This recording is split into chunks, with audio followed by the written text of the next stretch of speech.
Kevin. Good.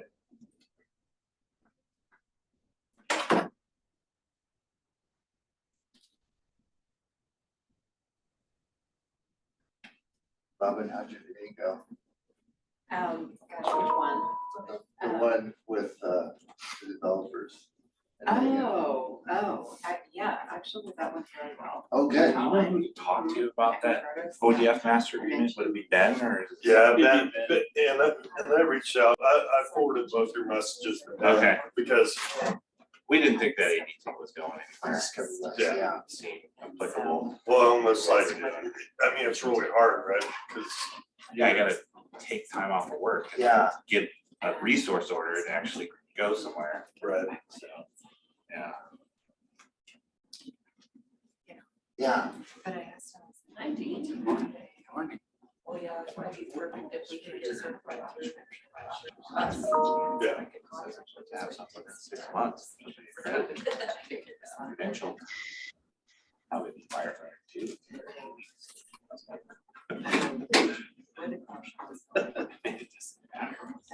And I know ODF doesn't like doing the admin stuff, but again, I think the benefit of what you guys were looking for. Yeah, Position. Yeah.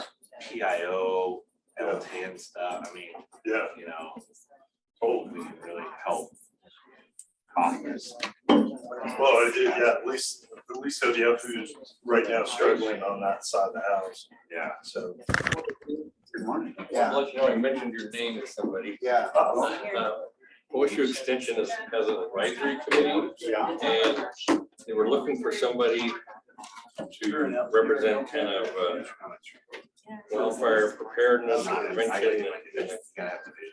And to me, it was more like homeowner association type Yeah. folks.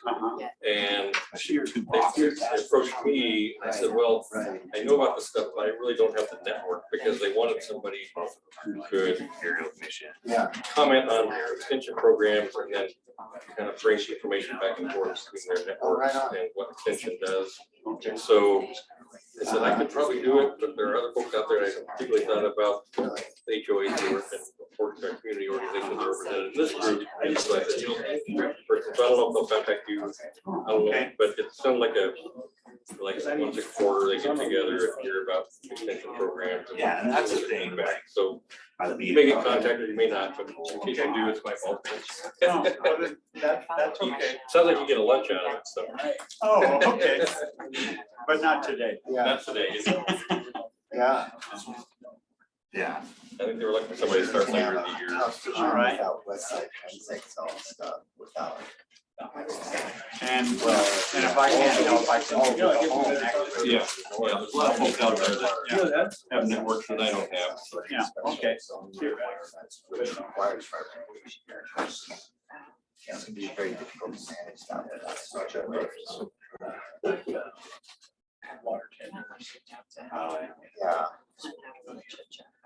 Yeah. Must be the Allen room. It is. So it's smaller. It is. Yeah. Oh, yeah. I was on that conference last month. Yeah. That was the challenge. Bad news. Right. Yeah, it was like.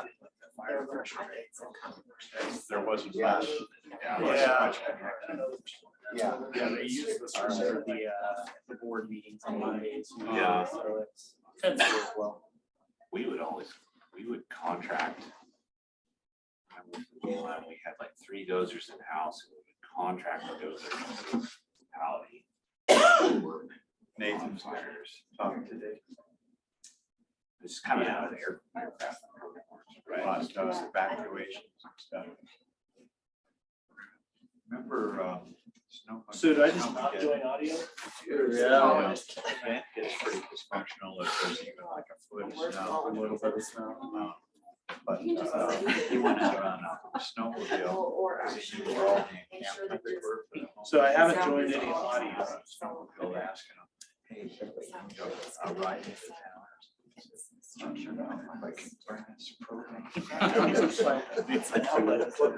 My computer in, so. Mhm. Indeed.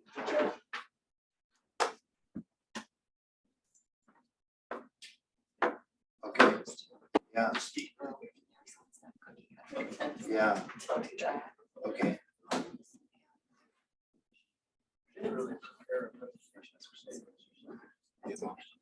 Okay. Yeah, right, yeah, okay, yeah. Well, that'd be kind, I mean, I went to it'd be nice to have like another fill out person center there, like, that was the whole, that was the whole design, unlockable, breakable, I it's didn't like, recognize it. yeah, right, right, Yeah. So my ballot, I can collect yeah. information for it with the different addresses. Yeah. It's like, oh. I'm good, I guess. I'll spend some time on that. Well, there was one important thing I got to vote on. You know, That's like to that's raise what- my taxes to give the fire district more money. Yeah, 'Cause it is, yeah. I'm in South County and it's grown so much over the last Oh, few cool. decades that they can't keep up with Yeah. with the EMS stuff, even in the last few years, yeah. Yeah, okay. And then something Yeah, I'm happens gonna down move there West. and then they've got to make a road. West Side Transit Zone. And that ties up their resources. I was just gonna try to look that one, dial, Yeah, cause you can, it's always surprising when you make that'll that tell drive us. far away from the actual. Oh, yeah. Yeah, it That's does. 45 minutes at least. Yeah. Yeah. Close. You know, if they have to wait or whatever, it would be like a 2-hour turnaround for them.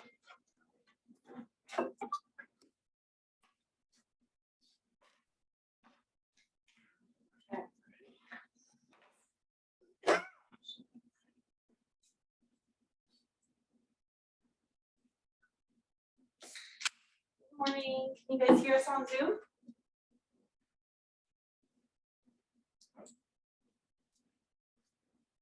Awesome, thanks, Rick.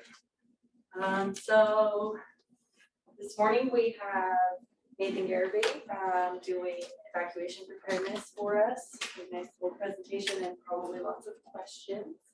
Let's start with introductions. Want to start on the backside? I'm Carolyn Dahlberg from Torrey, and I'm on the Firewise Committee. Maybe Perkins, Ben City Councilor. Kevin Stock, Fire Staff Officer for Central Oregon Fire Management. Kyle Collins, Deschutes County Planning Department. Dean Richardson, Upper Shoots River Communities. Good morning, I'm Craig Letts with Tamarack Wildfire Consulting. Morning, David Mormon, American Red Cross. Robin Church, 3 Pines HOA. Heather Miller, State Farm Marshal's Office. Lon Nave with Aubrey Butte, HOA. Good morning, Nathan Garibay, Deschutes County Sheriff's Office Emergency Services Manager. And Ken Moriarty, County Forester. And me, Corinne Heiner. Project Wildfire Director. So if you're on Zoom, would you please do your introduction in the chat for me? And then if you want to start on up to. Sure, let's see, a lot of stuff going on with grants right now.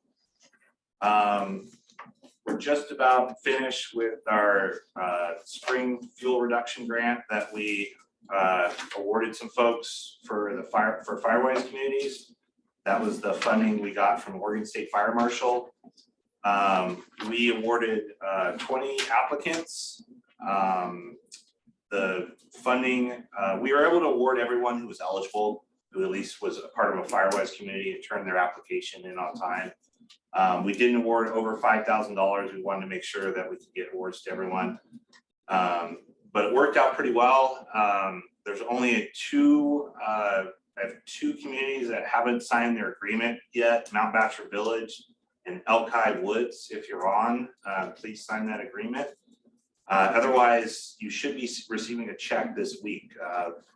We cut 16 checks to everyone else who applied.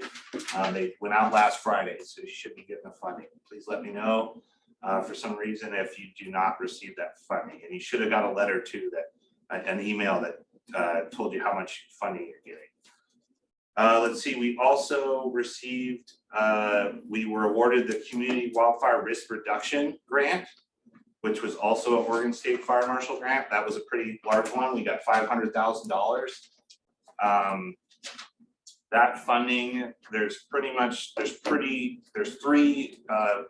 revenue or avenues of funding for that.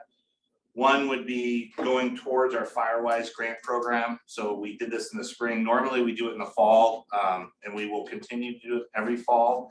We use our discretionary lottery funding for that, and we'll basically just increase the amount of funding we have for that grant program. The second piece to that is sweat equity. We will be looking at, bin rentals, chipper programs, things like that. I think some of that stuff has happened in the past, so we'd like to revisit that and get that kind of those programs going again. So we can offer those services. If you have, if your community can bring vegetation or debris to the curb, we can figure out a way to either chip it or, dispose of it or put it in bins. And so we're going to try and bolster that program, but again, we're just working through the agreements, so you probably won't see anything until this fall on that. And then there's two other large grants out right now. The Community Wildfire Defense Grant. That's a pretty sizable grant as well. We were not awarded that grant on the last round. It sounds like some of the feedback we got that the work that we were proposing was a little too broad. We were looking at too large of a scope and scale. So I think we really are going to try and narrow it down this time, really focusing on underserved communities. I think we're going to try and look at like the Lapine, South County area for funding. One project that we're going to really focus on is doing massification treatments on right-of-ways. So using our road department to bolster their program to essentially improve all the transportation and evacuation routes in that area, especially in the Lapine area.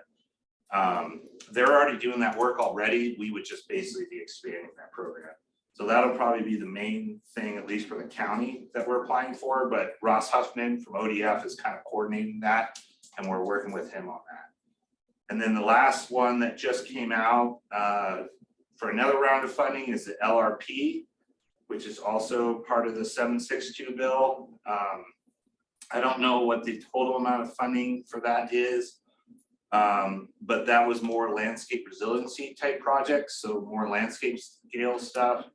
There was a few folks on the call that were awarded last round, and the application due date for that is July 21st. So we'll be convening that group as well. We've been working with the Central Oregon Shared Stewardship Alliance to kind of convene all those stakeholders and coming up with a project for submittal. So those are kind of the big grants out there right now. A lot of funding coming down through state and federal partners.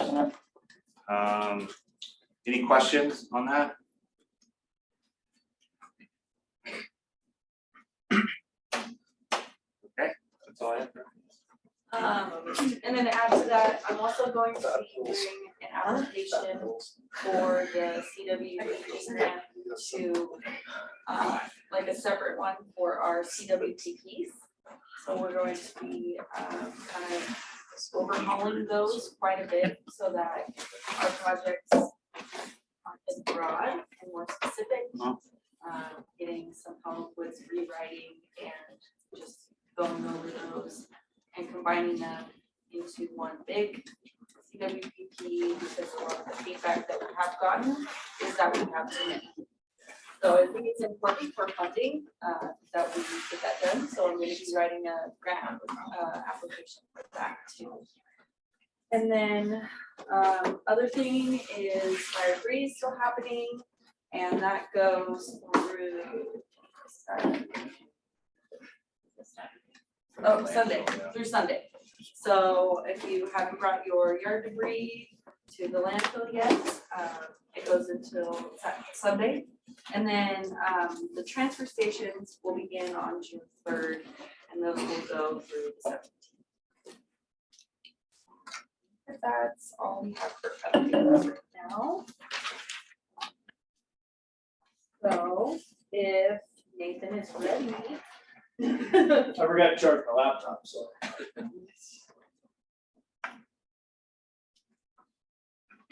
mostly charged. Okay.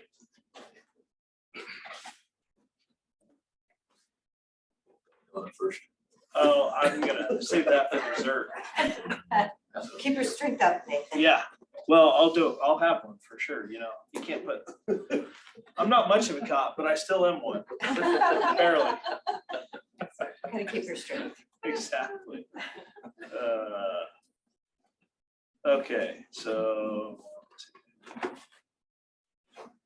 Let me share my screen first. Gotta find the Zoom button. There we go. So I didn't prepare a quote unquote presentation. I feel like this is probably something that's best if we just kind of organically have a conversation. I'll show you some of the tools that are out there to help us be more prepared for fire evacuation. One of the things that I always try to, when I talk about fire evacuation, I always want to bring the point home that, fire evacuation is just one layer. If it kind of became popular during COVID, but if you remember the description of risk management using the multiple slices of Swiss cheese, right? So fire evacuation is just one slice of that Swiss cheese. If we're doing all the other things, hopefully fire evacuation, A, isn't as often, and B, when it is done, it's done with lower risk, not only to those evacuating, but also to your homes that you leave behind. So I always just want to highlight the importance of doing all the other things. It feels like sometimes we focus a lot on evacuation, which is important, but it really goes part and parcel with the landscape resilience and the fire adapted communities and the defensible space. So my partner Ashley always says I need one of those like go gadget soapboxes because I always feel like I have to do that, but I just think that's really important to recognize that not only do fire adapted communities survive fire better, but they evacuate better. So, all right. So in 2014, Oregon, a number of organizations in Oregon came together and adopted a consistent fire evacuation program in the state of Oregon. And it's a 3-level system, 1, 2, and 3, or ready, set, go. Oftentimes this gets a little confused with is it International Association of Fire Chiefs or NFPA? IAFC has a ready, set, go program that involves evacuation, but it has a lot more to do with, preparing your homes as well. But if in Oregon, when you hear ready, set, go, most commonly you're hearing about evacuation. I would say that I think Washington and Idaho have similar methodologies. California is different, and Colorado has followed California. I don't know what some of the other Western states are doing, but the interesting thing about it is one of the differences though between California when people talk about mandatory evacuations in Oregon are pretty rare. I can't think of a time when we've had a legally mandatory evacuation because that actually requires either a order from the county commissioner or the county commission or the governor to do that. And that just doesn't happen very often. So when we say level 3, that would be commensurate with like a California's mandatory evacuation order. And we're really strongly encouraging people to evacuate but typically we're not arresting people for not evacuating. So that's one thing that I get asked periodically. Really just think of it this way. Level 1, 2, and 3, they coincide with presumed risk. So level 1 is there is a hazard out on the landscape, and it doesn't have to be wildfire. 99.9% of the time we're talking about wildfire. But level 1 is there's a hazard out there somewhere near your home or your community, and we want you to be aware that evacuation may be necessary, and that you should be paying close attention. So this is really a good situational awareness piece. We've often said that, sometime around, the 1st of July through September, that, really most of us should be on like a level 0.95. But the reality of it is we issue level 1 evacuation notices when there's a fire near a community that current expected fire behavior is giving us cause for concern that it may impact that community. Level 2 is just an elevated risk. So Level 2 is where it really becomes an evacuation notice. So level 2, you certainly should be evacuating if you are A, very significantly concerned, B, things like you have limited egress or ingress to your community, you have large animals, people that might take a little longer to evacuate. And if it's also important to recognize that oftentimes level 2, we always warn people, if we do a level 2, that we may not be able to issue a level 3 and get back around to let you know. So level 2 is kind of an encouraged evacuation. And then level 3 is there's significant risk and we're asking you to evacuate immediately. The other kind of nuance here is they don't always go 1, 2, and 3. Particularly fires that start in communities, which I think in Central Oregon, we have a pretty significant risk of that. And we've seen it. You have a fire that starts in a neighborhood and it's immediately burning structures or immediately threatening structures. The one that, just always pops up when I think of this was the Rabbit Brush Fire back in 2018, I think it was. It started, I think by the time any first responders arrived, it was already on its second structure. And so that went immediately to level 3. So a little bit of the decision-making process. So when we do evacuations, it's really important that the law enforcement agency's jurisdiction, I'd say the sheriff's office probably does 90% of the evacuations in the county just because of kind of where we work and the communities we're working in. But it's really important for the law enforcement agency jurisdiction to have good relationships with the fire managers, whether that's a fire district or fire department or our state and federal partners. So, when we show up at a fire, we're looking for the fire, really looking for good situational awareness. Where is the fire? What time of day it is, how far into the burn period are we? What kind of fire behavior are we expecting? What's it doing now? What are the values at risk, i.e. homes, businesses, infrastructure? And then really that's just a joint discussion and conversation with the fire incident commander, the fire managers. And Kevin and I have had plenty of conversations over the tailgate of a pickup over oh gosh, where should we draw this line? And so then we make that recommendation at the sheriff's office. We make that recommendation up to the sheriff, and he puts a stamp of approval on it. And then we can execute those pretty quickly. We've developed some pretty decent systems. But that being said, if you're at home and you see a big dark column of smoke leaning over your house, particularly if it's dropping embers, and you haven't heard anything from us, I would encourage you to evacuate. Sometimes things just happen really fast. So once we make that notification, there's some tools we use, and I'm going to start with Deschutes alert. So hopefully everybody here is signed up with Deschutes alerts. Oh, sorry about that. We just updated our banner picture. It's from Client B. Thought we'd get something actually that represents Deschutes County. Rather than I think it was a stock picture of somebody on a phone. So you can sign up or update your profile from this landing page. Really just, if you already have an account, you just go to sign in, put in your username and password, and if you move or you add a phone number or you want to just look at your profile and make sure it's current, we encourage everybody to do that once a year. This is the perfect time of year to do it. There's also, I think, 10 or 11 different access and functional needs that we've added over a couple of years ago, where you can self-identify as having different additional needs, such as mobility impairment, home oxygen, dialysis. And we use that information. We don't share that information unless it's operationally necessary. So, but in times when we've been able to, like the Grandview fire, we've been able to pull that later up on a map, see that we had some people with some additional, maybe like a mobility issue within the level 2 or 3 evacuation area.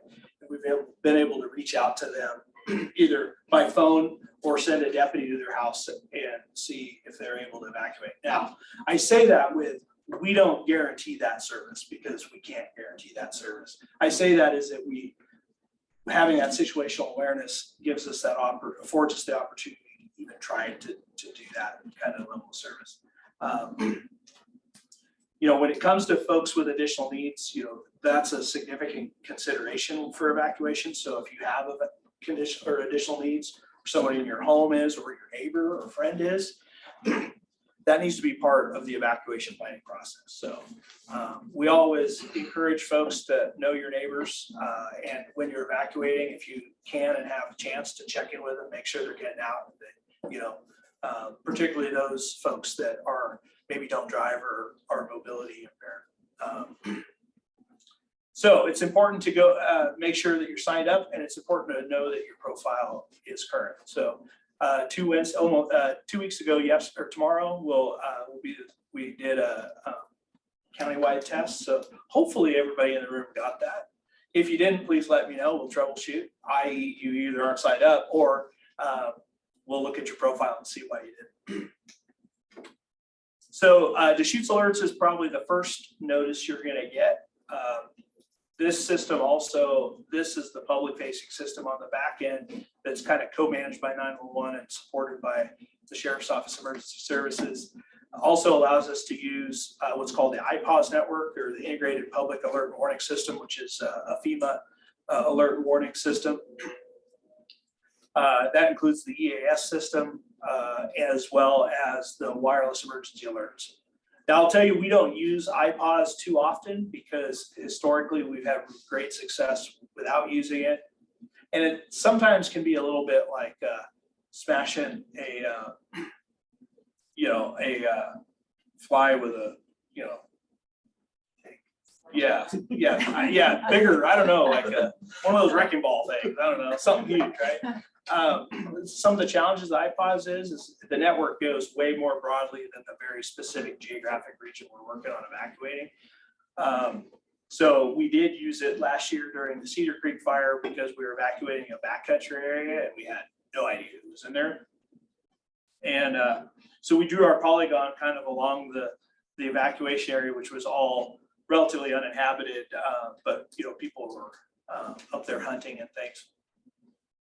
And two things came out of that. One, it was successful. We had 2 bow hunters walk out of the forest to one of our deputies like, "Hey, I got this alert on my phone. Do we need to leave?" And so he put them in his truck and hauled them out.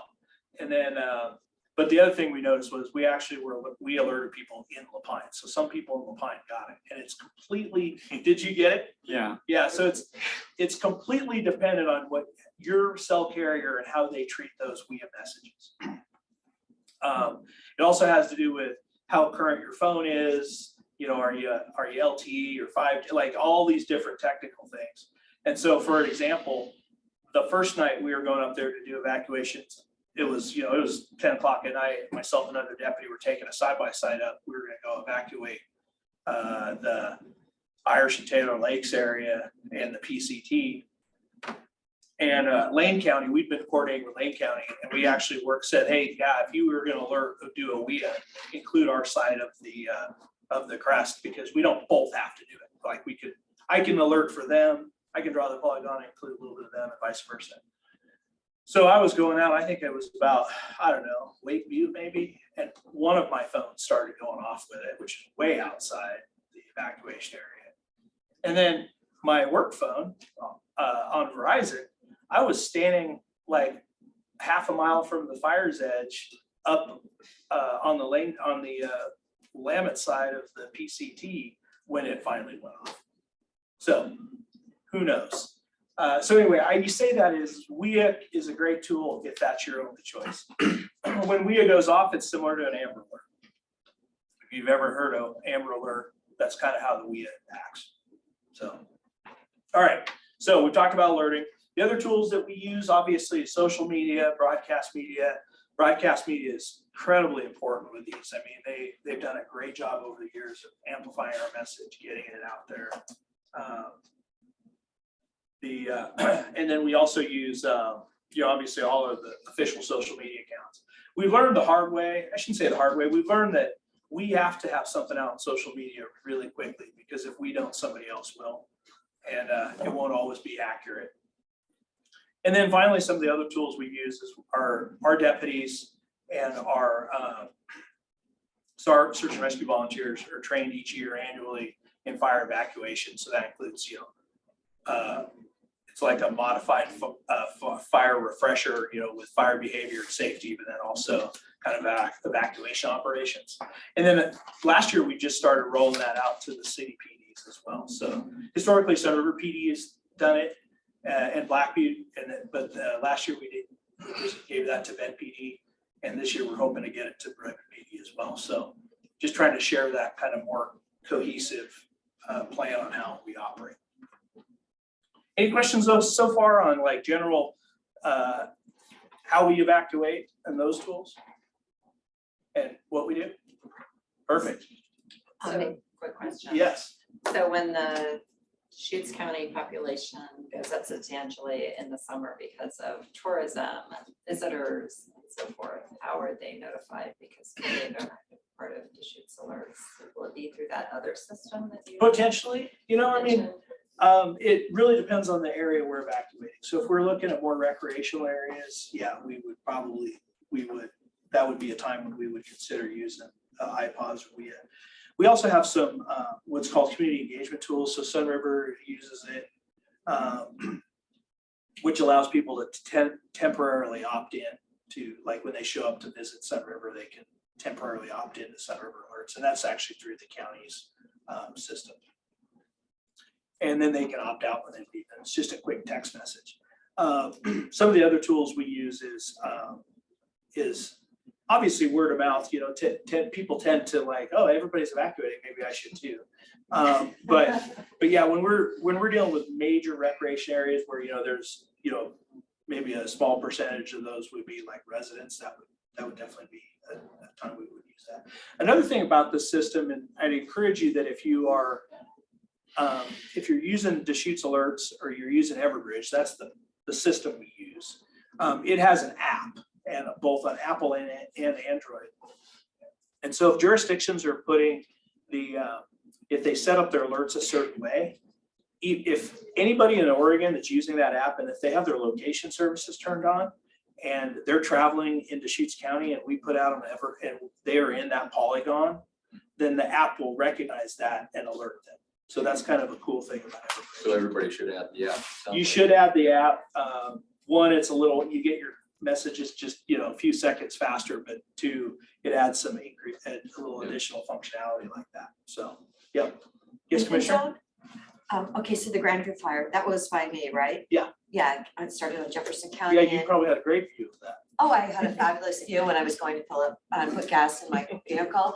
That's the one thing about fire season. You don't want to drive around with like a quarter of a tank on it. Yeah, it's really not smart. And I went to Redmond to get gas and the fire looked so bad. I moved my horses out that night. Yeah. Because it was just like, you don't want to move large animals when it's a scary thing. Yeah. But when people check in, like in the summer, don't, like some of the resorts give people information with their check-in. I kind of remember that in the background. Yeah, I think Sun River and Blackview are probably better about that. I know Sun River, they were doing a big push on that a few years ago. And as far as I know, that's still going on. Yeah, Sun River can, attract, 20,000 people on a weekend. And we've actually done some kind of layperson studies on like going out on like busy weekends and counting number of vehicles in driveways and trying to figure an average, just to kind of give us a ballpark figure how many vehicles we're dealing with. And so Sun River definitely has been a little proactive in that. They have their system, they actually have sirens, and they teach people that if they hear the siren, they go to a website to find out what's going on. And they're definitely trying to up the preparedness there. Okay, so I also wanted to show you real quick.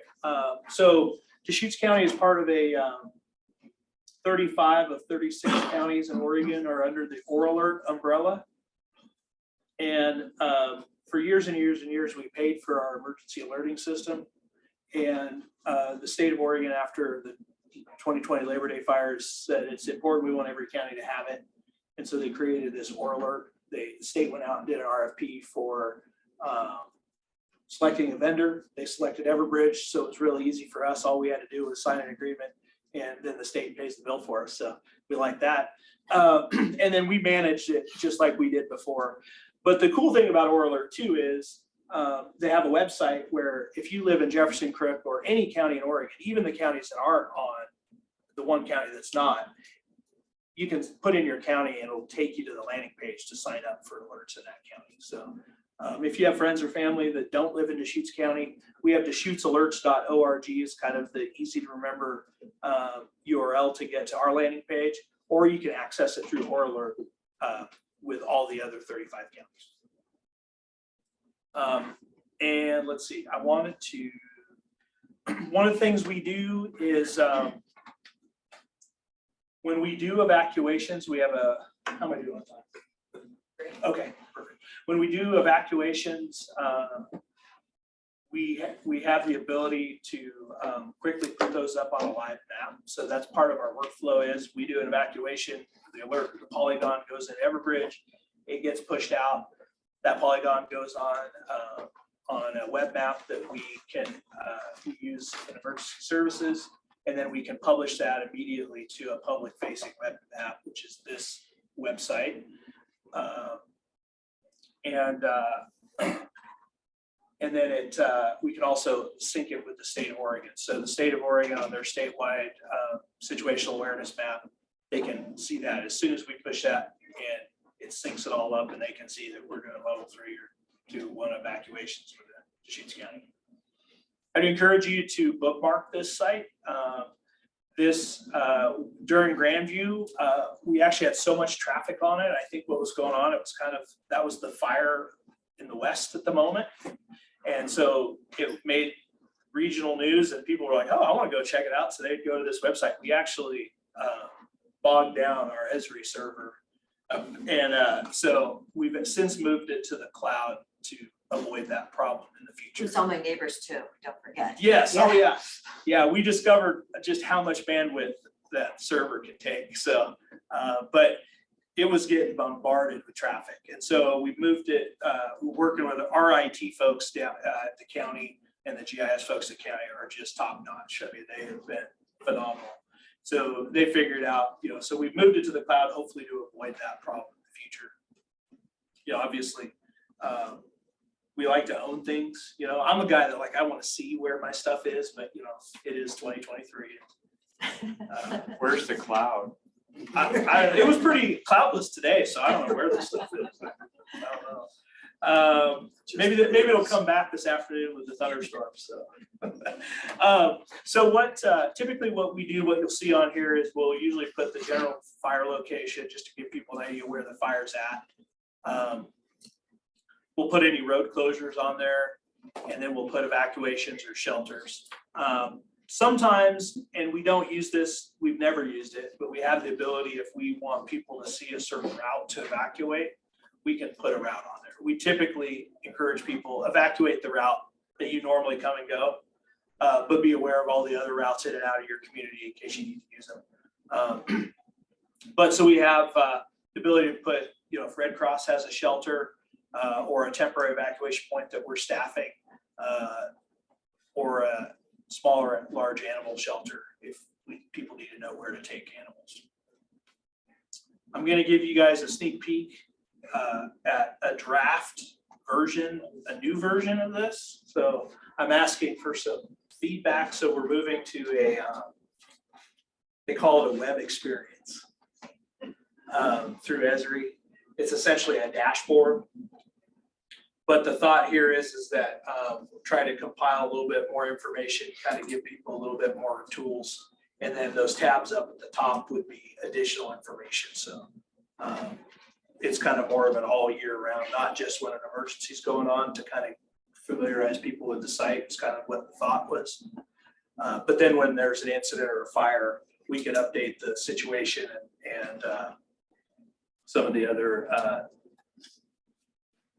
maybe my screen, I don't have the right, but anyway, there's we can put where the shelters are, current situation, and it won't be in Latin. I was going to say. I promise. Yeah. Yeah. Let's reach as deep for that. Yeah. So basically, it'll be that same map that's on Deschutes.org/emergency that I showed you before. But it'll just have a little bit different chrome on it, so it'll be blinged out a little bit. And that is the website, by the way, Deschutes.org/emergency. And then we're working on embedding kind of a Twitter aggregator over on the side, so like CO Fire, Sheriff's Office, kind of the ones that are usually putting social media out. All right, I think I will unshare, and if there's any questions, I'd be happy to answer them. But Nathan, you helped us at Garibay develop an emergency plan. Do you have sort of a standard, we haven't sent it out to all the owners yet, but we're gonna do that soon. Do you have a standard communication that you would recommend that goes along with that? Or should we just, we'll just do it ourselves, but. So, yeah, by the way, we've taken some feedback. I know we got some good feedback. We didn't get it all in there, I promise. I know, it's okay. We have a new version, so I'll send you an updated version, so. Yeah, for those you don't know, we did try to develop a template. I will say that we're a little backlogged because the demand is high. But I would say generally the communication should be probably a link to the Project Wildfire evacuation site. I think it probably captures kind of like just kind of the general theme. And then just really emphasize the importance of people's preparedness. You know, a lot of folks, and rightfully so, worry about, oh man, you know, what happens when there's all these cars that I can't get out? Some of that we can try to manage by how we do evacuations, not over evacuating too large areas if we don't have to, managing traffic. But community members can manage some of that by leaving early, by limiting the amount of time you spend getting ready to evacuate. If you are every May, you are ready and your family can evacuate in less than 10 minutes. That's potentially significant savings down the road. And I actually had an opportunity not this last weekend, but the week before, out at Tollgate, and I listened to a guy that lived through the campfire, and he was evacuating from Paradise, and he said that, you know, he looked out and there were no cars on the street, and he spent 20 minutes getting all his stuff ready. By the time he got out, it was like, Yeah. So, you know, that's one thing to consider too, is like leave early. And even if you're like, oh man, I don't know that I should evacuate, you know, if you leave early and, you know, if you're fortunate enough, you have the means to do so, and you go to the next town over and go visit a food truck and have dinner, maybe in a couple hours, we'll know more and the fire will be looking better, and, you know, it's not as big a deal too, right? So the other thing that I would really emphasize is that they need to be signed up for alerts. That would be a big one. But you know, if you want, you know, if you're sending out communication to your community, you know, I don't want to be in the position of drafting that for you, which I know you guys wouldn't ask. But if you want us to just fact check it or make sure that it isn't saying something that's, you know, not 100% accurate, we'd be happy to take a look at it and make sure that we're not sending people down the wrong road. So. And then you will send that updated. Yeah, Perfect. we'll send that. I think we just we're working on that last week. So. I just want to remind everyone, as I did have a fire go around my house and 3 people died in it, and somebody did run out of gas, that my neighbor would have just called me, lost their dog, lost their house, lost it. You know, it was really crushing for them. But remember that the bark will blow for a couple miles if there is a wind at all. And, you know, defensible space say, yeah, don't use bark next to your house anymore. That's what really bothers me about chipping, where people chip and they leave the bark around. It's like, no, that stuff catches on fire. And if there's any kind of a wind created by the fire, then it's just gonna really go. So just know too, analyze what kind of furniture you have outside, because if you have some flammable things outside, some cushions that are gonna catch on fire, and then they're on wood, and then that's gonna, you know, burn, then you, I knew of houses that had railroad ties around them. They smoldered for like a week. You know, the fire will get in them. So it's all those little things. And, you know, we haven't, I hate to say this, but remember that 70-mile-an-hour wind we had, Nathan? Wait, I'm not- From the northeast, Yeah. and somebody had a climatologist give us a presentation a couple years ago about that weather, and that's really the scary weather when we have like that wind. So, yeah, we don't want that weather back. Yeah, that was, I think that was kind of a day that most of us were on a little bit on edge that day. I know I was. I got in trouble with my wife because she was like, let's go to the coast for my son's birthday. And I'm like, nope. Interestingly enough, though, I stayed home and I worked till about 9 o'clock till kind of the wind died down on our side, and went home. And my family was in Lincoln City. The power went out and they were right on the north end of Lincoln City where that, I can't remember the name of the fire that was up there in the Otis area. But yeah, so they were right there and they had to like travel, like they had to go this long circuitous route. They almost ran out of gas because all the gas stations were, Yes, I know. Yeah, It's it just was- all those things that so- you don't want to think about. they should have stayed home with me. Just saying. We have a question online from Ray. Yes, yes, Ray. Good morning. Morning, Nathan. Thanks so much for the presentation. At our Woodside Ranch annual meeting this year, we asked the question if people want to do a practice evacuation, and everybody raised their hands.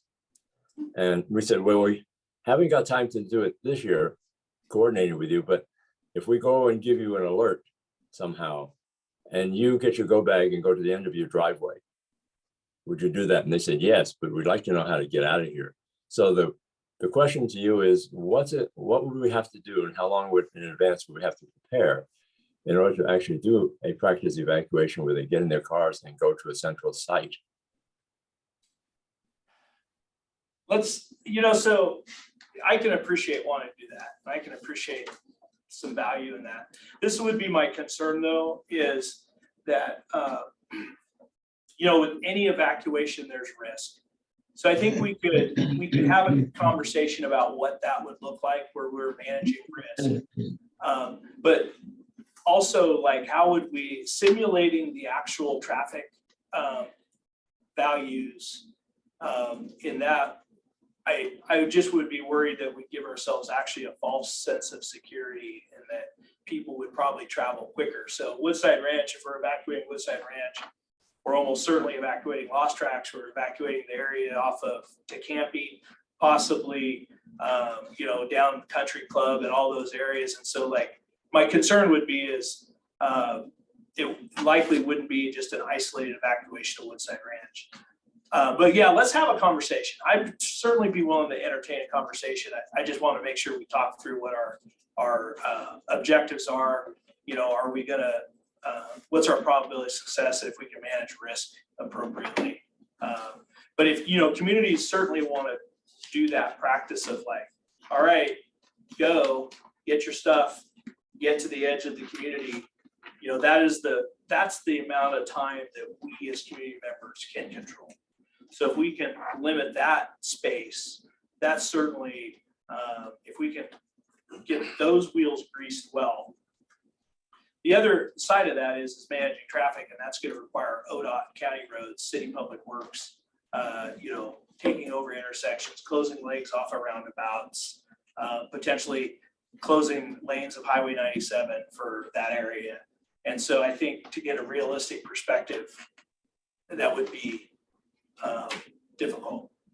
But let's talk more, Ray, because I appreciate I can appreciate that project.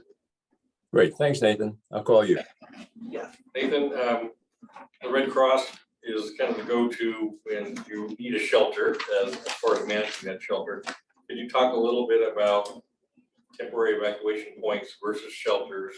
And then there's kind of this gray area you mentioned where perhaps under a level 2, people are, we will always be ready and available when there's level 3 evacuation if requested to set up a shelter, and we have agreements with various facilities to do that. Level 2 is kind of a gray area where you may be asking people who have mobility issues, for example, to evacuate early, but we're not always anticipating setting up a shelter under level 2. Right. So there's kind of a gray area there. So maybe talk about that too. Yeah, thanks. And yeah, I was a little remiss. Yeah, I should have mentioned you guys sooner. Red Cross is by and large the sheltering program for pretty much every community in Oregon and probably most of the United States. They do a fantastic job. During COVID, we transitioned to use of temporary evacuation points as we were avoiding doing congregate sheltering. And so there was a lot of work done around the state with the Red Cross on identifying temporary evacuation points. We, in Deschutes County, so far, we're deciding to stick with the temporary evacuation point model because it just makes sense. They're easier to staff, particularly for a number of times where evacuations are, a few hours, or we evacuate and then, things cool down and we can get folks back into their homes. But we've chosen temporary evacuation points that are on the shelter list for Red Cross so that if it does need to become a shelter, we can quickly call that up. So as far as the gray area on, what about level 2? Yeah, that's a really great point. I think depending on the number of people that we're evacuating and maybe the presumed need, we would probably consider a temporary evacuation point at a level 2, just to give people an opportunity to let us know that they might have some special need that we're not aware of. The challenge is fortunately, we don't have this too often, but sometimes just like staffing shelters, if you get more than one in a county, sometimes that can become a little difficult to handle. So we didn't have that during the Grandview fire, because during the Grandview fire, we had the Darlene fire kick off. And so we did have to kind of manage and of course they couldn't have been further apart in the county. So, Of course they couldn't have been, yeah, right? Yeah. So Are those temporary shelter points on the website? we put them up when we stand one up. So it would probably just have the shelter logo. So yeah, thank you. That's a great point. Yes, sir. Yeah, thanks for coming today, Nate. The Cedar Creek fire, for me, was a learning experience. I'm on the Fall River in South County, and so I got the same notice that I guess people in Lapine got, and it wasn't the Everbridge, system that they were using here. I'm signed up for that. That works really good. I get notified on my phone and a text and an email and everything. So that's It's like that's legal all good. harassment, isn't it? But the alert that I got was pretty alarming. Yeah. The way it was presented, there was like an imminent threat, and so I started checking around, and I couldn't find any information about it at all. And I thought maybe it's happening so fast that they can't put it up. I think it's like, how do you get real-time information about the fires? So I think there's fire.org. So I went to that, and nothing. And so scrambling around, Jim Larson is really good at networking, all this kind of stuff. And so I got hooked up with INCIWeb, it's called. And that was the best that I could find. And it took quite a while to realize that this fire was a long ways away. It was something to maybe pay attention to. It had the potential depends on which way the wind's blowing. I remember one day, the wind prevails from the west, so it was kind of going sort of in my direction. I remember one day the wind changed and it went in the other direction, and I thought, oh, well, that's good. That means that it's not coming to me. And that was the day that they evacuated Oak Ridge and Westford. Yeah. So I thought, careful what you pray for, Yeah. But that whole experience kind of reinforced to me, and I'd run into it before with local fires, that it's hard to get the information about what's really happening. you know something's happening, but how do you get, what's the Yeah. best way for, I could to communicate to Yeah. people for real-time information? just let me touch on that, because Yeah. it's the fog of war, right? Like. Yeah. Two Bulls is a perfect example. You know, we were trying to figure out exactly where the head of that thing was, and it's moving so fast that, you know, we're attacking the flanks and we're just trying to figure out what direction it's going. And it, you know, again, air attack saying it's like 250 acres, but it's like 6.5 miles long, and like it's the fog of war. There's no intel that's going to get you that real-time information that quick.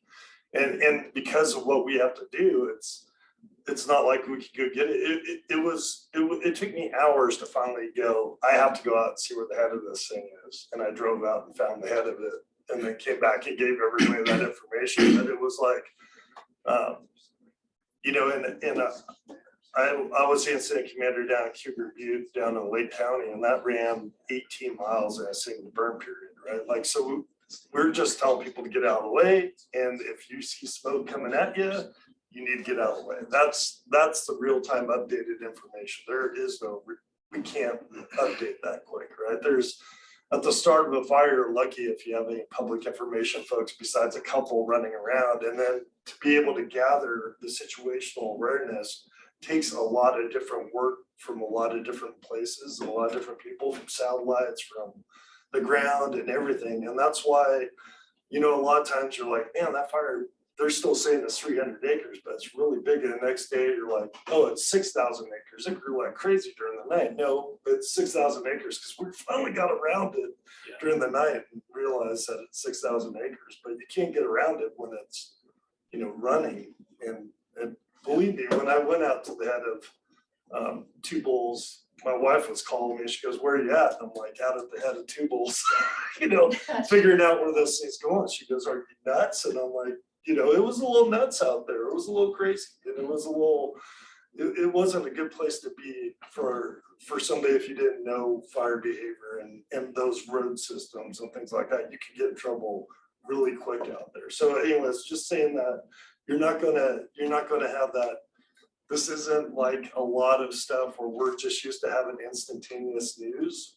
You're usually in a rural area and you got something that's dangerous moving around on its own, and it takes a long time for everybody to get caught up information on this. Yeah. So it's good that I didn't go out and try to find the fire. Yeah, probably a good idea. And Well, then. you were one of the few that did. Yeah. And when I was saying real time, it's not like I have an expectation that people that know more about what's going on know exactly what's going on. But in the case of the Cedar Creek fire, it was pretty huge, and it was moving and it was changing. But at least that INSA website, it updated every day. It does, and it, you know, there's also the MODIS, which shows heat signatures. It's not exact, because I've had lots of really good arguments with people watching MODIS when I was actually at the fire, and they're like, it's across the river. I'm like, no, it's not. And they're like, it shows about Well, MODIS. it'll even pick up like Yeah. smoke columns. But MODIS will give you a good idea of, again, what direction the fire is going in, and it shows, you know, the difference between yellow, orange, and red. The red is showing where it's hottest. So that's telling you where the fire is going and roughly where it's at. And that's probably the best information you're going to get real time, as close to real time as possible. Is something, and usually InsaWeb, if it's got a set up site, right? That's the other thing. If it's initial attack, it's not on InsaWeb. Right. So it's there are things out there that you can look at and find that information. So some of it depends on like how fast breaking it is and how close it is. I remember a few years back, Black Butte had a fire that I think took out a couple homes on the corner of Black Butte. And it was like Nathan said, it wasn't like ready, set, go. It was like, go 21 years now, ago. you know? So that was Couple. 21 years ago? Yeah, 2002. Oh, that was 21 years ago? 21 years ago. Oh, okay, Seems like yesterday. yeah. Just Every like time I came for a yesterday. vacation here, there was always a fire where I was going. And it was my grandmother would go like, why'd you go there? And I go, because it's so beautiful and I love it. But every time there'd be like fire. Yeah, it's smoke and road construction season. Ooh. Yeah. No, and Dean, you bring up a great point in that, that's why when I talk about like, if you feel at risk, particularly these fast breaking, fast moving events, at some point, we're all responsible for our own safety, right? But as far as like local events, I would say Central Oregon Fire is a good source of information. That website, that Deschutes.org/emergency is pretty good. We try to get that updated, within, as the incident's going. The other, and you highlighted why we are so concerned with the use of WIA. Because you potentially panic a lot of people unnecessarily. And you were a good solid 15 miles from any evacuation zone. Yeah. And you getting that alert. So that alert, by the way, isn't like a text message. Dean explained it. So if you remember what it's like, it's actually just shows up in your phone. And then once so it looks totally different than a text message or like what you would get from a standard Deschutes. It's an alarm. Yeah, it is. Yeah. It's a notification and basically how that works is, we send the message out through our system. It goes through we have to put in a credential and all these keys. It goes to FEMA. FEMA says, yes, it's fine. Then it sends it back. It sends it to the cellular providers. And then they push it out from the towers that are in that polygon that's affected. So in really rural areas, and you've got towers spread out, particularly people with like not the newest generation of phones, it sometimes the scatter can be a little wide. I think in the next 5 to 10 years, that will be how we alert people. Probably about the time I retire, we won't be having all these specialized systems. We'll just use some form of WIA type system, and that's how we'll alert people. But it's got to get a lot better first. Yeah. It looks like we have a couple more questions online. So before we leave though, for the information on fires, because I get asked this, beyond my own experience, for the information on fires, is it still best locally for, what is it? Deschutesfire.org? Central Oregon Fire. Central Oregon. .org. And I would also have a really active Twitter feed, which I think we actually, if I remember right, we hijacked the Two Bulls Twitter social media for that. I think, and maybe I'm wrong, because we had like 14,000 followers or something like that. So CentralOregonFire.org, the associated Twitter account for that. And then those are probably two of the most timely ways to get information, as well as like if it's in the county, like sheriff's office social media accounts. And then that Deschutes.org/emergency, that emergency web map. And then from a statewide perspective, there's a bunch of tools out there. One is Raptor. You can just Google Oregon Raptor, RAP, all caps, RAPTOR. And that's managed through Oregon Office of Emergency Management. They pull in a bunch of different feeds. So you'll get Deschutes County's fire evacuation stuff, other counties. I think it has like, it pulls from the wildland fire incidents with Irwin, that database. So it can pull in incidents from the Irwin database, so you can see like wildland fire incidents occurring. So it might give you, it's a lot of information, but it's kind of all in one spot. Thank you. Greg, you got a question? Oh, yeah. 2 questions, Nathan. One is, there's a website called Watch Duty. I don't know if it's just California or why I pulled it up, but they say it's retired firefighters and active firefighters feeding information. What's your opinion on that one? And the second question is, a lot of people are going to want to evacuate, maybe go to hotels and motels in the area. Have the hotel and hotel owners been trained on what's going to happen when an evacuation occurs? So I'll answer the hotel question first. No, we haven't done any training, probably. Geez, Ray, you're adding to my project list here. Never mind, never mind. I'll Be throw you one. careful, I'm gonna ask you to come to work for me because I need help. Sorry, But Nathan. I think that's a valid point. I know I will say that the hospitality industry over the years has been partners on a number of things. The Oregon Coast, some of them did some work around like tsunami preparedness, but I will say that I heard, don't quote me on this, although we're recording it, so I guess you are gonna quote me on this, is I heard there was a little bit of pushback, like with people like, oh, we don't want to freak people out. They come here on vacation, they want to have fun. The flip side of that is, it's like, hey, yeah, we want you to have fun when you're here, but hey, just be aware of the hazards like everybody else. Like that's part of being responsible. So I think that's a good point. As far as watch duty, I don't have a professional opinion. I got that as soon as that was rolled out. I downloaded it. I'm following it. Maybe I'll give you my non-professional opinion this fall. What it appears to be is they pull the data just like Raptor does. They pull it from publicly available sources. And then fires that start getting a little bit big, it looks like they must have some sort of staff, or I don't know if they're using a combination staff and AI, but they're adding like social media posts and stuff like that to kind of, it's really more of an incident, like a aggregator, I guess, is, they're pulling all this information, kind of making it looks to be like a friendly user interface. And so, yeah, I heard that they'd expanded to Oregon, although on their map, Jackson and Josephine counties are the only two lit up, but they were posting incidents. I saw that last week, and looks like they're also putting prescribed fire on there too. So I don't know, it's a tool, like any tool that you get commercially available, it's not necessarily coming from an official source. So I would take that information. I would just consider that when you're, using that information. But it seems like it's a reasonably user-friendly app that I've just kind of played with myself. So. Thanks, Nathan. You bet. Greg? Yeah, Nathan, the Deschutes River Woods, we have two evacuation routes, and then we got the one emergency.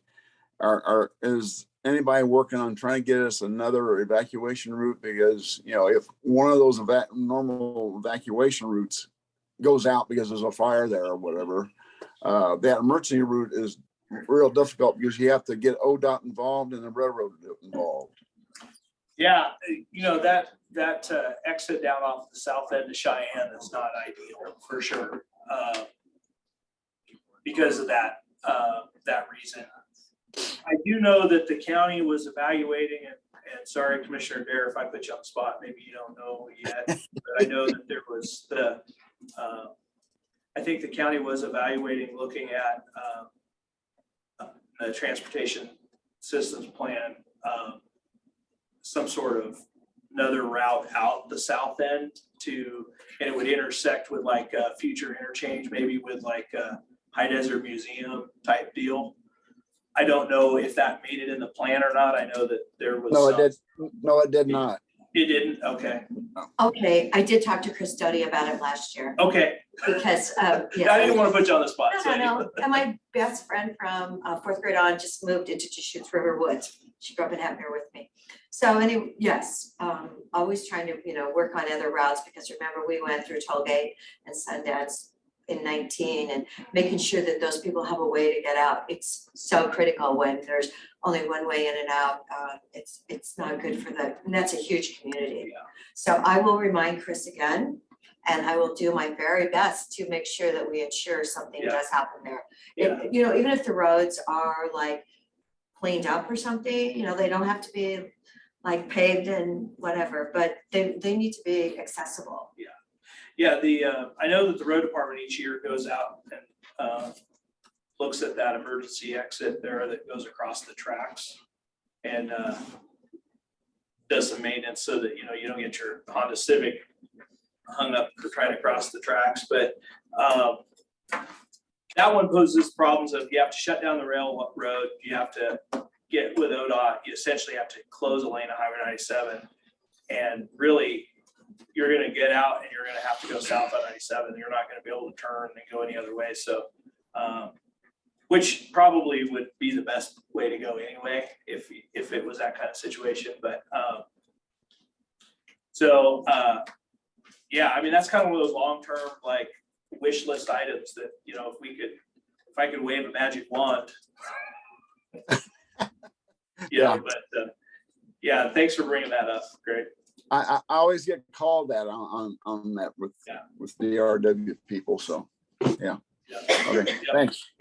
Thank you, Greg. I just sent a message to Chris, so he's used to hearing from me at all times, day or night. So anyway, okay, we'll see what he says. Okay, thank you. Thanks. Maybe that would be an example of a community that when there's like a level 2, that they should really be encouraged to not wait until the last minute. That is a good point, or even level 1 potentially, depending on how big the evacuation is. Yes. All right, got another question online, David. Hi, David. Hi, good morning. Can you hear me? Yes. Okay, David Traxel, Ponderosa Pines Property Owners Association. A quick question for Nathan, maybe related to this. The Deschutes County EOP, last one I saw was 2015. Is there a current version of that? There is, yeah, there should be, there's one more current than that, and then one in draft to be reviewed and accepted, even newer than 2017. So next part of that question, I guess, would be where do I find that? Because all I could find was the 2015. Well, it's still in review process with our command staff. But if you have any specific questions, if you want to shoot me an email, I could probably help get you some information about it. Okay, thank you. I understand. Yeah. All right. Do we have any more questions before we move on to roundtable? Ponderosa Pines should get, you know, They got some. They just got a huge grant. Yeah. I think they might be the only Firewise community in the La Pine CWPP.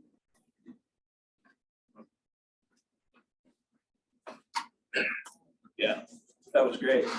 And I think DRW got a pretty sizable grant too. 100 and almost 50,000. Yeah.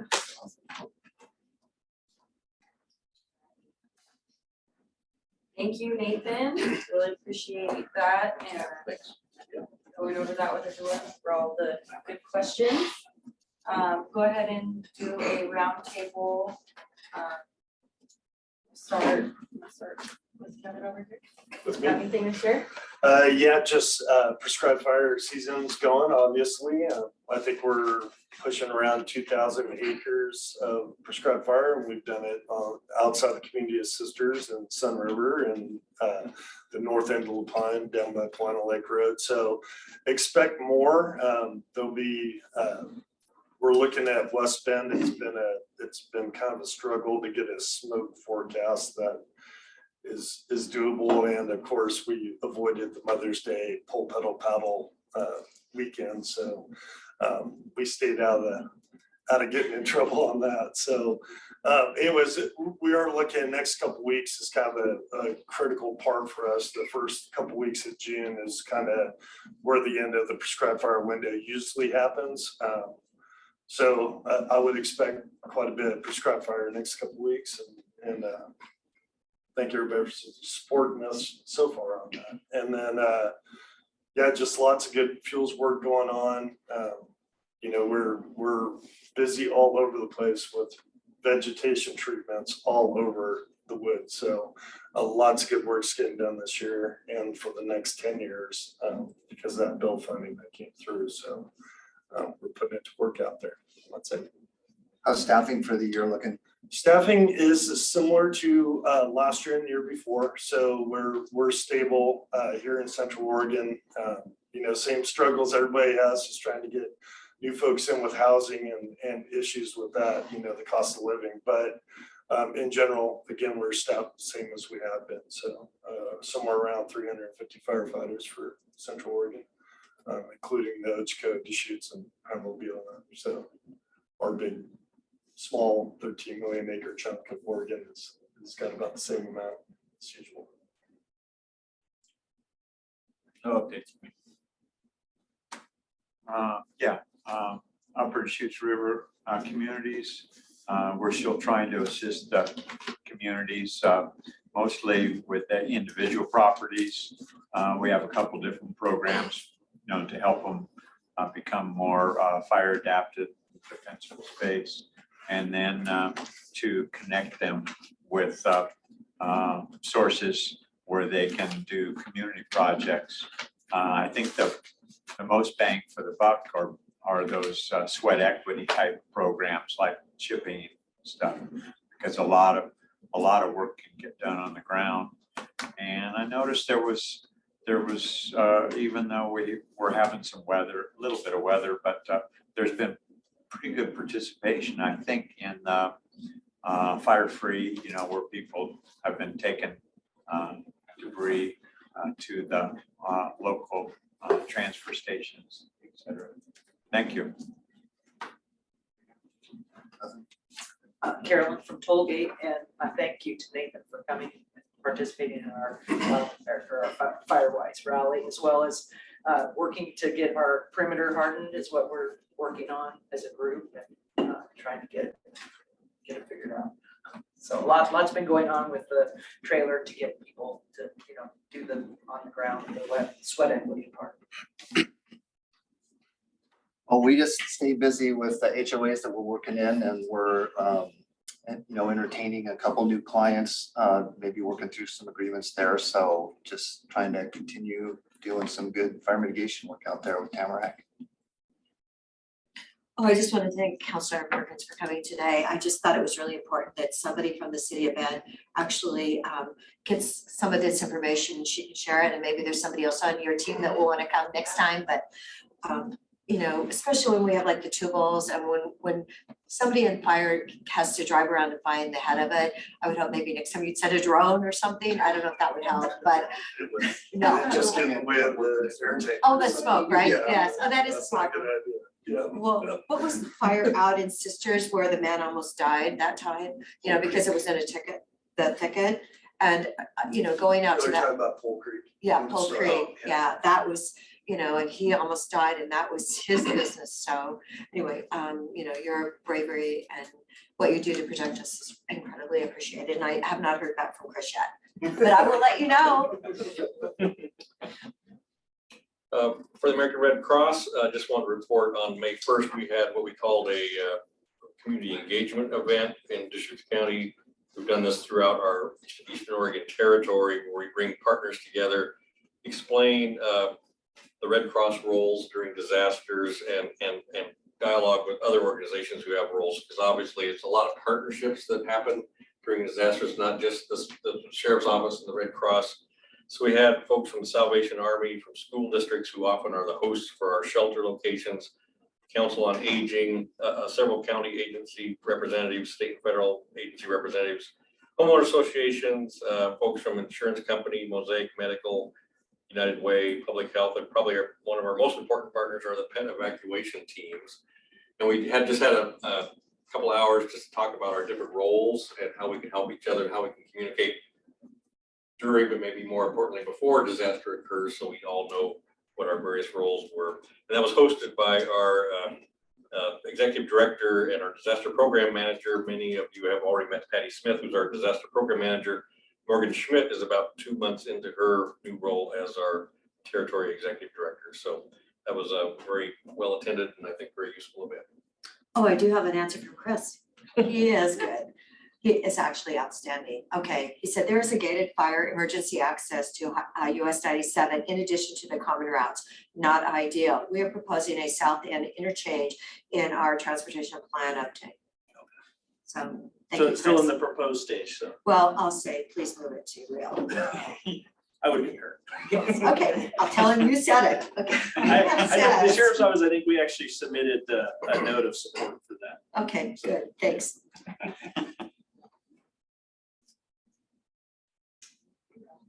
I don't, You don't have any? I think we've got a lot of events going So May is Wildfire Awareness Month, and so the State Farm Marshal's Office is continuing to offer webinars. So they're typically Wednesdays noon to 1. And so if you do a Google search for the Fire Marshal's Office and Wildfire Awareness Month, and you'll find the page where you can sign up for those. Some good ones coming up. Also teaming up with Aerial and ODF and structural partners to offer more of the wildfire home protection strategy workshops. We had one in Sisters last week, and then we went to Warm Springs, which was awesome. This Friday, we will be in Redmond from 8 to 12:30, and then Lapine, May 25th from 12:30 to 5. Sign up for those. We've got room in all of them. Love to see you there. How many people can go to those? It depends on the venue. 30-ish. Yeah, Lapine, I believe we're limited to 30, but I think at the extension office, we can go way bigger. Okay. Lots of room. Fire department. Pardon? At the fire. At the fire department, yeah, it's only 30 people, yeah. So I think we're halfway there now. And then just wanted to pass along a note from Emily Curtis with Discover Your Forest, mentioning that she has an event May 25th at the Tower Theater to view The West is Burning. So, posted that in the chat for anyone who wants to see that. And there is a form in the newsletter with a QR code that you can fill out your interest in one of those classes in the workshop. Yeah, What was the date on that? West, what was the date? this looks like the 25th.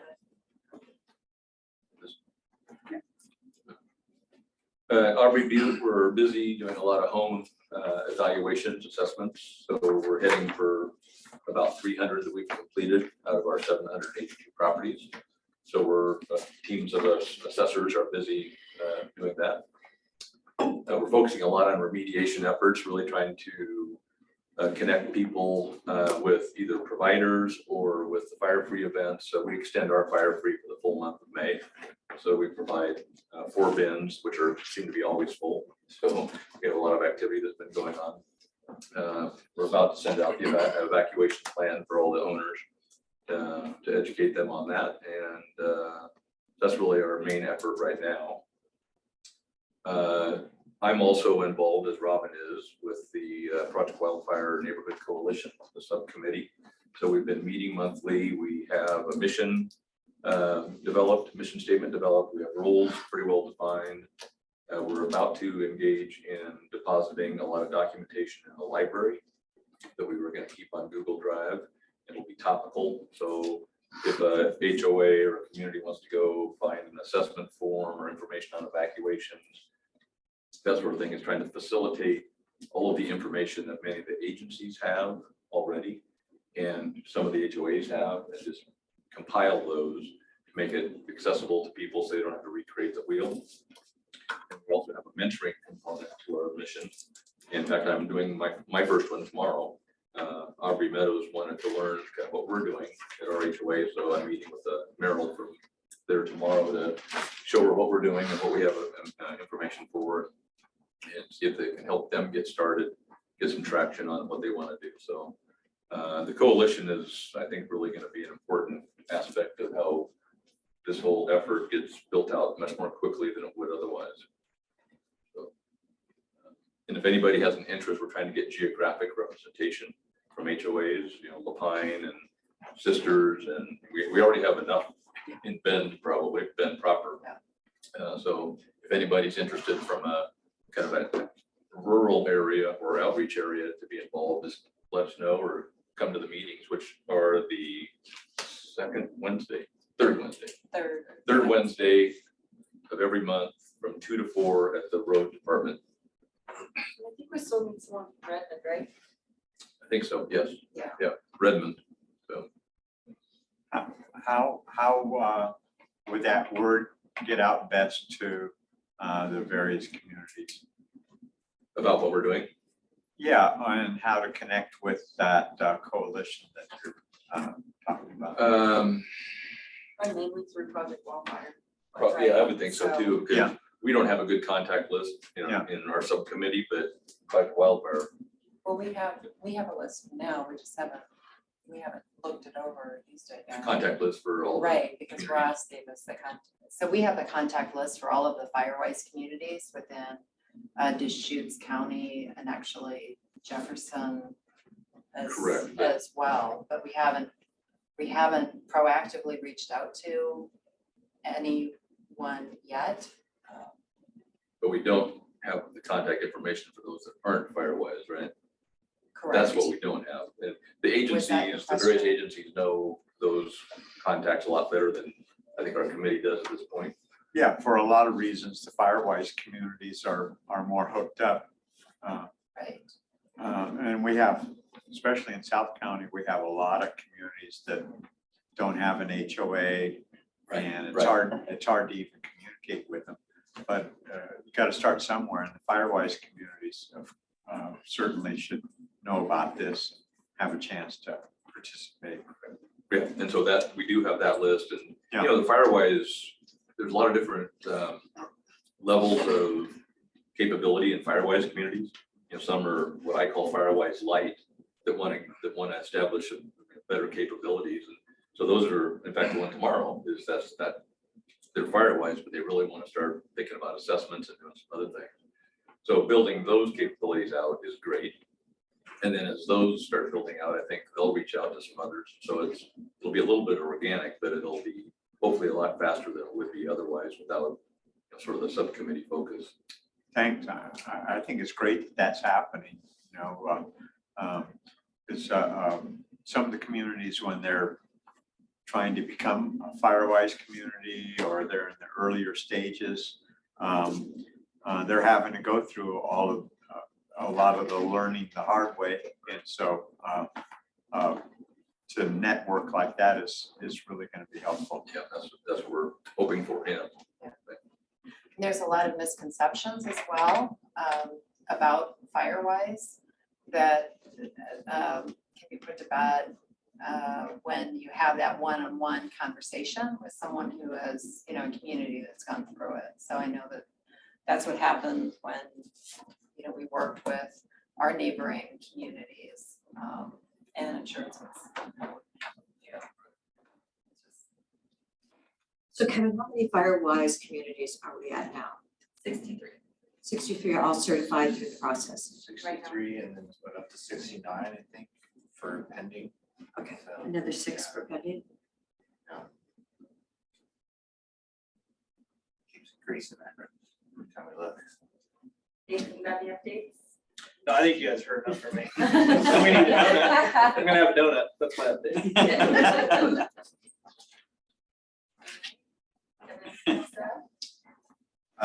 No, again, Robin and Lon, thanks for taking on, you know, this subcommittee. I think it's really good. I know there's been subcommittees in the past, but we're really trying to integrate this a little more, you know, and I think the big thing is getting a little more recruitment from South County. That would be a really good area to try and get some representation down there, maybe Redmond, some communities east of town, some areas that we don't hear from as much. You know, that's really what we're trying to make sure that we have not only these intact Firewise communities, but other areas that you know, need the help as well. And I don't know if it's generally known, but we had a gentleman from Deschutes River Woods, and Firewise USA, I think, only requires 8 to start something. So if it's a huge community and you can't get traction for the whole community, if there's even one person that's stimulated enough to get something going, then that can grow. Yeah. And then I got Ray online. I keep raising my hand. So Dean, would you like to join the committee? Even though as part of the steering committee, I'm listed as like a HOA representative.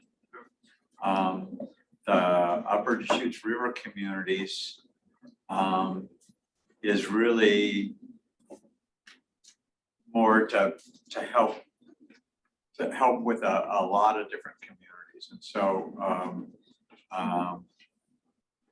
there are Firewise communities that could definitely participate that way, but I don't represent any one community. Yeah, I'm not sure on this committee, we need to have HOA representative. It's some people who have knowledge about their particular geographic area. So you know a lot of the HOAs and Firewise communities down south. And instead of having like 15 of them coming on, you could be a person who knows a lot about everything down there. Your knowledge and influence would really be helpful, I think. Well, let's see. I'll contribute if I can. Why don't you, want to attend next month's meeting? Okay. Just to check it out. Okay. June 21st, I believe. Okay. Yeah, and I wanna reiterate, it's not a closed committee. Right. The public can go to these meetings. Oh, okay, Anyone good. who wants to go to these meetings can attend. Oh, the first Firewise community in Deschutes County is right down the river from me, Fall River Estates. And now there's over 60.